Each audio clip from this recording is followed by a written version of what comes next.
Hai dan Assalamualaikum. Nama saya Muhammad Azim Zaidi dari kelas 5B.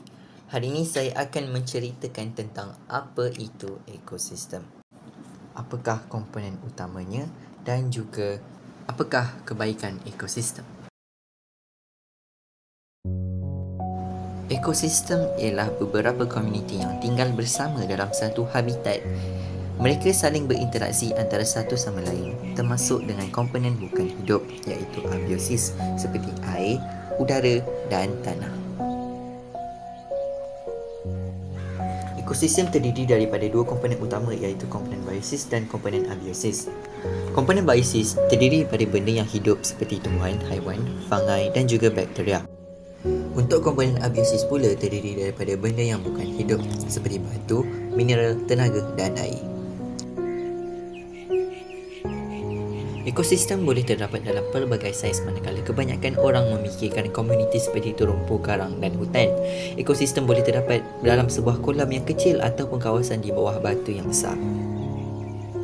Ekosistem memerlukan tenaga. Dalam kebanyakan perkara, tenaga ini datang daripada cahaya matahari. Pengeluar seperti tumbuhan akan mengambil tenaga cahaya dan menukarkannya kepada tenaga gula yang boleh digunakan untuk fotosintesis. Haiwan yang mendapatkan tenaga daripada tumbuhan, mereka akan dimakan oleh haiwan yang lain dan akhirnya terurai kembali ke dalam tanah. Tenaga bergerak melalui ekosistem melalui siratan makanan. Terdapat dua konsep yang sangat penting di dalam kajian ekosistem, iaitu niche dan habitat. Habitat ialah persekitaran atau tempat tinggal semula jadi sesuatu organisma. Organisma mestilah mendapatkan nutrisi, tempat tinggal, air dan banyak lagi yang diperlukan oleh mereka untuk terus hidup di habitatnya. Niche ialah peranan sesuatu organisma dalam ekosistem yang merangkumi tingkah laku serta interaksinya dengan komponen biosis dan abiosis di persekitaran habitatnya. Dua organisma tidak boleh menduduki niche yang sama untuk masa yang lama, kerana akhirnya salah satu daripada organisma akan mengalahkan organisma yang lain untuk mendapatkan sumber makanan dan sumber lain yang menyebabkan organisma yang lain untuk berpindah atau mati. Kebanyakan ekosistem bumi terancam akibat pencemaran, perubahan iklim dan pemusnahan habitat.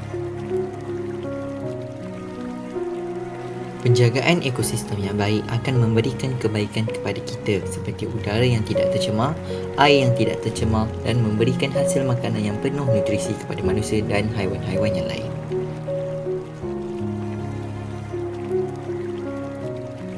Tahukah anda, terdapat satu jenis pokok yang sering digunakan untuk melestarikan alam sekitar kerana kebaikan tumbuhan itu yang sangat bagus. Dan pokok itu ialah pokok paya bakau.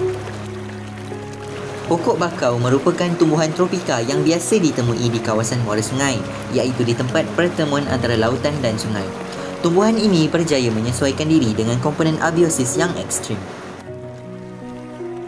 Pokok paya bakau yang hidup di kawasan tepi pantai dan muara sungai berperanan untuk mengekalkan hidup akuatik kerana ianya menjadi habitat untuk haiwan aquakultur seperti udang, ikan dan ketam, termasuk haiwan lain seperti kera atau burung. Ia juga bertindak sebagai penampan semula jadi bagi mencegah hakisan tanah berpunca daripada bencana alam seperti ombak, angin dan arus. Tanpa kita sedar, hutan paya bakau dapat menyelamatkan kita daripada ombak yang besar seperti tsunami. Ia juga khusus untuk meningkatkan kehidupan marin dan dijadikan sebagai zon pemampan di sepanjang pesisiran pantai. Hutan paya bakau berupaya bertindak sebagai penyerap karbon yang paling tinggi berbanding hutan lain yang terdapat di negara ini. Menyedari kepentingan itu, Nestle Malaysia mengambil inisiatif mempergiatkan aktiviti penanaman semula hutan untuk menangani perubahan iklim dan memulihkan ekosistem bakau dengan cara menanam lebih daripada 500 batang anak pokok. Hal ini dapat menyokong keseimbangan ekosistem di negara ini membabitkan hutan paya bakau. Tapak penanaman semula ini berada di Taman Alam Kuala Selangor dengan seramai 100 sukarelawan dari syarikat itu sendiri. Penanaman semula anak pokok bakau ini sangat penting sebagai habitat unit semula jadi kepelbagaian biodiversiti. Ia juga berperanan penting apabila berlakunya bencana alam seperti tsunami, air pasang besar dan juga ribut taufan. Oleh itu, kita perlu menjaga kelestarian hutan paya bakau yang menyediakan perkhidmatan ekosistem semula jadi kepada manusia dan alam sekelilingnya.